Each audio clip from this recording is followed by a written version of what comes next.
Bonjour, dans cette vidéo, on va corriger les exercices 3 et 4 de la série d'exercices réaction de précipitation.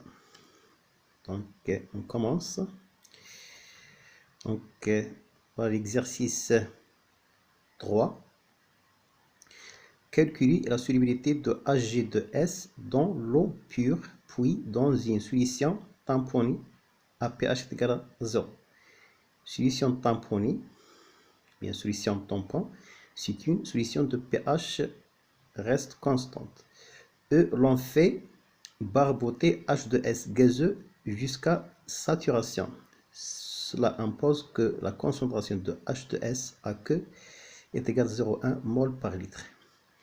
Donné, pKs de Hg2S est égal à 49,2, pKa du couple H2S HS- est égal à 7, pKa du couple HS- S2- est égal à 13. Donc voilà.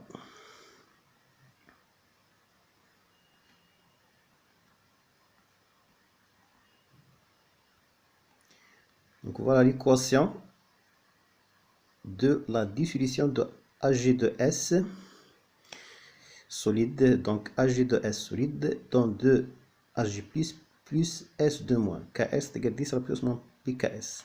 Ks c'est la constante d'équilibre de la réaction de dissolution. Ks est appelé donc produit de solubilité. Donc ici en général, ici S2- c'est une divase, donc S2- a un caractère basique. Donc une partie des ions S2- ici de la dissolution de Hg2S se transforme en HS- et une partie se transforme en H2S. On rappelle que une dibase est une espèce chimique capable de capter un proton H+, ou bien deux protons H+. Donc voilà. Tout d'abord, on va calculer la solubilité de Hg2S dans l'eau pure. Donc voilà. Dans ce cas, on néglige le caractère basique de S2-, c'est-à-dire la solubilité dans l'eau pure. C'est-à-dire, dans ce cas, les ions S2- issus de la dissolution de Hg2S restent sous forme de S2-.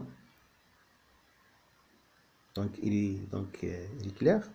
Et par conséquent, dans ce cas, S est égal à la concentration des ions S2-. Dans ce cas, la concentration des ions HS- et la concentration de H2S est égale à 0. On néglige le caractère basique des ions S2-. Donc voilà ici l'équation de la réaction de dissolution de Hg2S dans l'eau pure. Donc Hg2S toujours dans 2Hg+, plus S2-. À t égale à 0, on suppose que Hg2S est en excès. Donc ici, on n'a pas des ions Hg+, on n'a pas des ions S2-.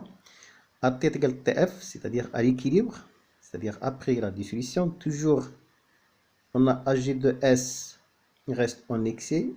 Donc la concentration des ions S2- à l'équilibre est égale à S, est égale à la solubilité. Ici, regardez, S est égal à la concentration des ions S2-. Ici, la concentration des ions Hg+ à l'équilibre est égale à 2S. Pourquoi? Car ici, pour chaque édifice Hg2S donne 2 ions Hg+.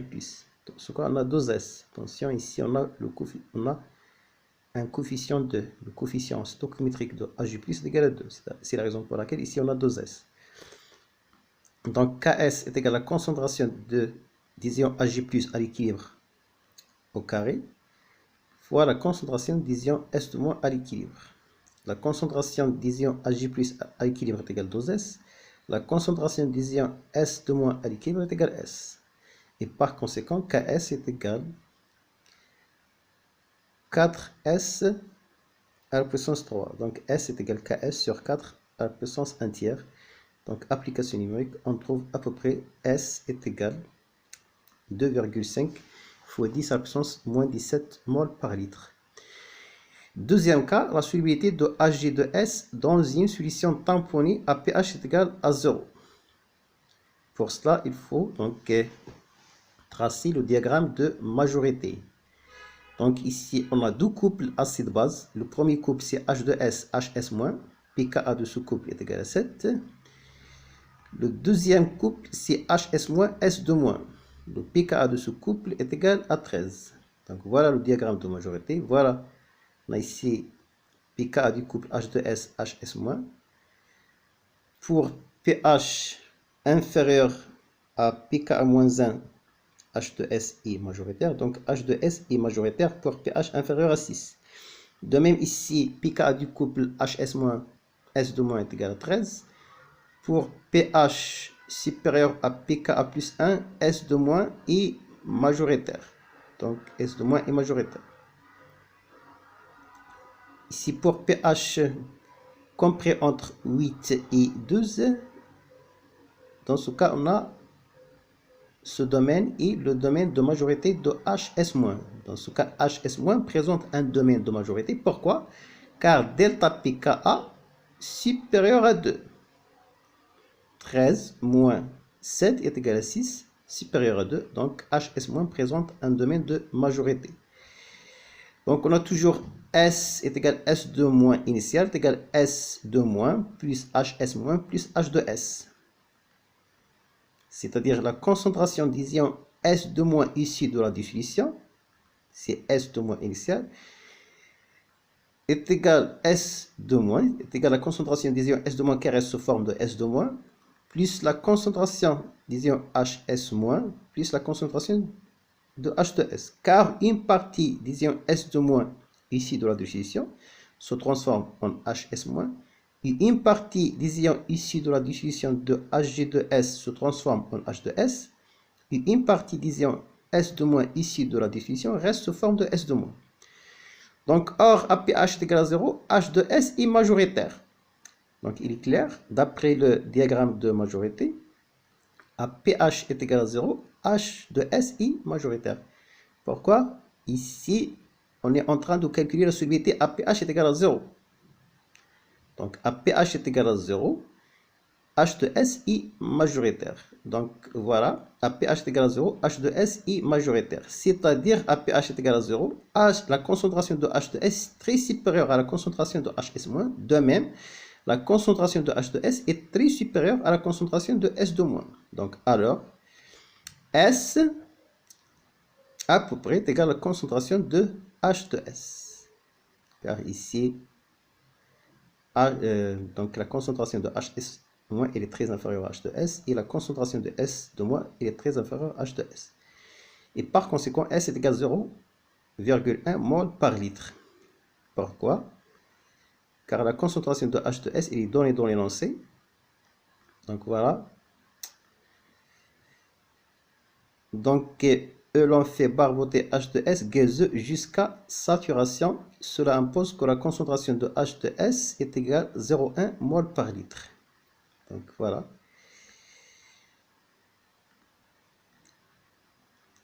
On passe à l'exercice 4. Donc l'exercice 4, voilà. Solubilité et complexation. Donc voilà. Dans un litre d'eau, on introduit 10 à la puissance moins 2 mol d'oxalate de calcium, noté CaA, pKa égale 8,6. On ajoute sans variation de volume du nitrate ferrique, les ions Fe3+, donnant avec A2- le complexe FeA3, 3-. Dans ce cas ici, on a formation de ce complexe à partir des ions Fe3+, et les ions A2-. 1. Définir la solubilité de l'oxalate de calcium. Donner l'expression de S. La définition, voire le cours. La solubilité de l'oxalate de calcium est égale à la quantité de matière maximale de l'oxalate de calcium qu'on peut dissoudre dans un litre de solution. Donc, donner l'expression de S. L'expression. Donc, voilà les réactions. Donc ici, on a CaA solide donne l'ion Ca2 plus l'ion A2-. Pour l'ion A2- qui est issu de la dissolution de CaA solide, une partie d'ion A2- issue de la dissolution reste sous forme de A2-. Dans ce cas, on parle d'ion A2- non complexé. Et une partie d'ion A2- issue de la dissolution de CaA solide sont complexés par les ions Fe3+ ajoutés. Donc on a Fe3+, les ions Fe3+ ajoutés réagissent avec les ions A2-. Fe3+ plus 3A2- donne FeA3 3-. Donc bêta est égal à 10 à la puissance P4D, bêta 3. Pourquoi on a ici bêta 3? Car on a Pourquoi ici on a bêta 3? Car on a formation d'un complexe d'indices de coordination 3 à partir du cation métallique Fe3+, et 3 ligands A2-. Dans ce cas, la constante d'équilibre de la réaction de formation de FeA3 3- est notée bêta 3. Donc S, si la concentration d'ion A2- issue de la dissolution de CaA solide est égale, c'est-à-dire est égal à A2- initial, est égal à A2-, la concentration d'ion A2- non complexé, qui reste sous forme de A2-, et plus la concentration d'ion A2- complexé. Regardez ici, pour chaque complexe, donc FeA3 3-, il contient 3 ions A2-. Le complexe FeA3 3- contient 3 ions A2-. C'est la raison pour laquelle il faut multiplier par 3. 3 fois la concentration de FeA3 3-. Car le complexe FeA3 3- contient 3 ions A2-. Voilà ici, cette équation est notée 1. Donc voilà l'expression de la solubilité. Donc l'autre question, c'est quoi? Question 2. Combien faut-il ajouter de FeNO3 3 pour solubiliser CaA? Donc voilà la réaction, l'équation de la réaction de complexation, bien l'équation de la réaction de formation du complexe FeA3 3+ à partir des ions Fe3+ ajoutés et les ions A2-. Donc la constante d'équilibre de cette réaction elle est très supérieure à 10 à la puissance 4. Donc cette réaction est quantitative. Donc ici, à t égale 0, on a ajouté donc la concentration des ions Fa3+ est égale à C0. Donc pourquoi? Car on a ajouté les ions Fa3+. Donc ici, à t égale 0, on n'a pas de complexe.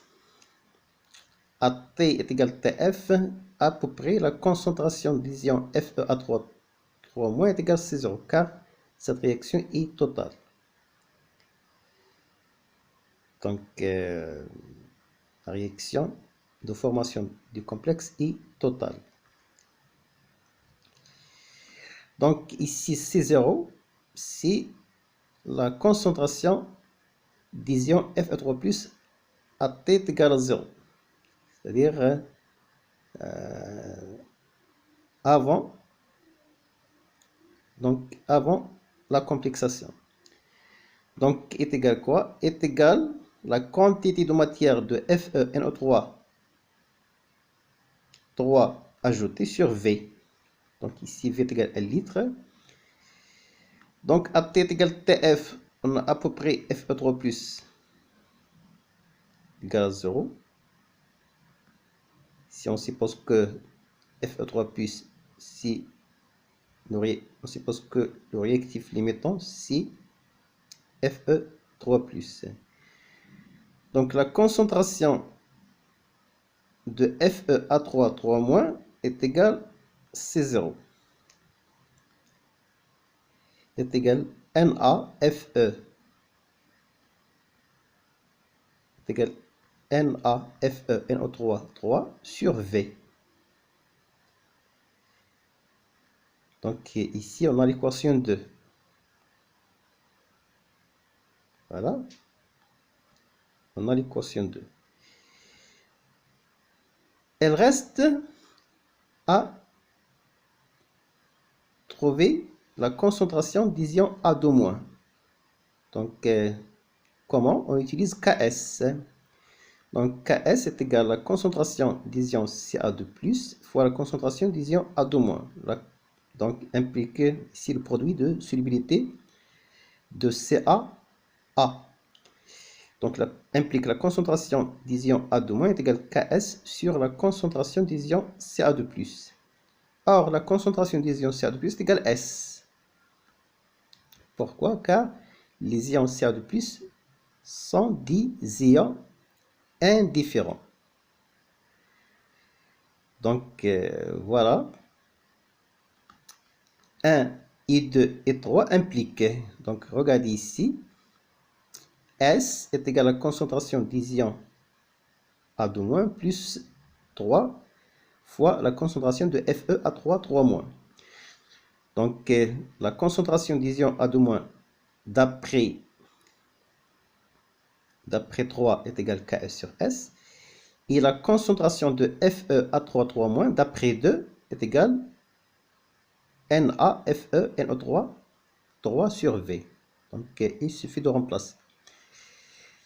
Donc et par conséquent, ici S. Donc par conséquent, S est égal Ks sur S plus 3Na Fe NO3 3 sur V. Donc, pour solubiliser CaA, il faut que S est égal à 10 à la puissance moins 2 mol par litre. Donc, ici, pour dissoudre la totalité de CaA, c'est-à-dire S est égal à 10 à la puissance moins 2. Donc, regardez ici. La quantité de matière de CaA, c'est 10 à la puissance moins 2. Le volume, c'est 1 litre. Donc, lorsqu'on a dissolution totale de CaA, dans ce cas, la solubilité est égale à 10 à la puissance moins 2 mol sur V est égal à 1 litre, est égal à 10 à la puissance moins 2 mol par litre. Voilà ici. Donc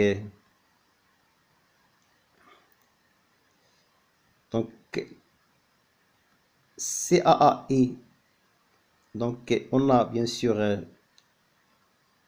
dissolution totale de CaA implique que S est égal à 10 à la puissance moins 2 mol par litre. Il est clair? Donc ici, toujours on cherche à quoi est égal NaFe NO3 3, c'est-à-dire on cherche la quantité de matière de Fe NO3 3 qu'il faut ajouter pour dissoudre la totalité de CaA. Donc ici, on a 3NaFe NO3 3 sur V est égal à S moins Ks sur S, implique 3NaFe NO3 3 est égal à V fois S moins Ks sur S. Donc NaFe NO3 3 est égal à V sur 3 fois facteur S moins Ks sur S. Donc application numérique, V est égal à 1 sur 3, S est égal à 10 à la puissance moins 2, Ks est égal à 10 à la puissance moins pks, pks est égal à 8,6 sur S 10 à la puissance moins 2. On trouve à peu près NaFe NO3 3 est égal à 3,33 10 à la puissance moins 3 mol. Donc l'autre question, calculer dans ces conditions les concentrations des différentes espèces chimiques. Donc voilà, Fe3 plus 3A2- donne FeA3 3-. Donc ici on a déjà montrer que la concentration de FeA3 à 3- est égale C0 est égale la concentration initiale des ions Fe3+. Donc C0 est égal Na Fe NO3 3 sur V. Donc est égal 3,33 fois 10 à la puissance moins 3 sur 1. Donc est égal 3,33 fois 10 à la puissance moins 3 mol par litre. Pour les ions A2-, il faut utiliser le produit de solubilité. Attention ici, dans ce cas, on a le droit d'écrire Ks est égal concentration des ions A2- fois la concentration des ions Ca2+. Pourquoi? Car ici, on suppose que le système est hétérogène. On a dissolution totale de CaA. Mais attention, il reste un grain. Il reste quelques cristaux de CaA. Voilà. On suppose qu'il reste 10 grains de CaA. Et par conséquent, ici, la concentration des ions A2- est égale Ks sur la concentration des ions Ca2+. Or, la concentration des ions Ca2+ est égale S. Dans ce cas, est égale 10 à la puissance moins 2. Donc, la concentration des ions A2- dans l'état final, ou bien à l'équilibre, est égale 10 à la puissance moins 6,6 mol par litre. Il reste à calculer la concentration des ions Fe3+. Pour cela, il faut